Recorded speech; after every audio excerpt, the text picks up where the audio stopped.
Surgery లేకుండా sciatica, spondylitis, frozen shoulder కి కేవలం 45 నిమిషాలలో నొప్పి లేని అత్యాధునిక చికిత్స ప్రాణ పెయిన్ క్లినిక్.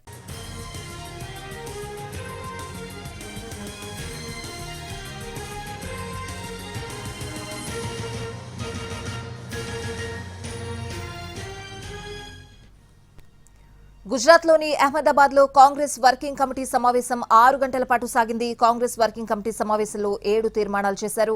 రైతుల హక్కుల కోసం పోరాటం చేయాలని మొదటి తీర్మానం చేశారు. అలాగే విద్వేష రాజకీయాలకు వ్యతిరేకంగా పోరాడాలని రెండో తీర్మానం చేశారు.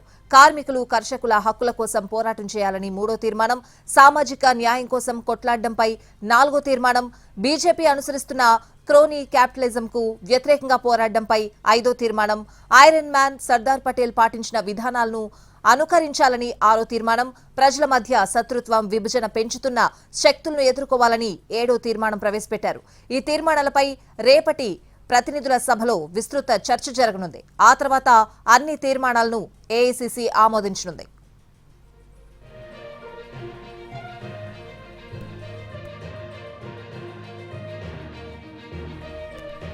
ఫ్యూచర్ రోడ్ మ్యాప్, కీలక జాతీయ సమస్యలు, వ్యవస్థాగతంగా పార్టీ బలోపేతం, వచ్చే ఎన్నికలకు సిద్ధం కావడం లాంటి అంశాలపై సిడబ్ల్యూసీలో చర్చించారు.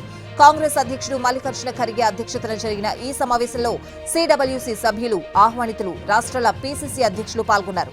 అహ్మదాబాద్లోని సర్దార్ పటేల్ స్మారకం దగ్గర ఈ సమావేశం జరిగింది. ఈ ఏడాది, వచ్చే ఏడాది జరిగే ఎన్నికల్లో అనుసరించాల్సిన వ్యూహాలపైన చర్చ జరిగింది. అమెరికా విధించిన టారిఫ్లు భారత్పై చూపించే ప్రభావం గురించి కూడా నేతలు మాట్లాడారు. దేశంలోని సమకాలీన రాజకీయాలు, ఈ మధ్య కేంద్ర ప్రభుత్వం తీసుకొచ్చిన వక్ఫ్ సవరణ చట్టం లాంటి అంశాలు సిడబ్ల్యూసీ మీటింగ్లో చర్చకొచ్చాయి.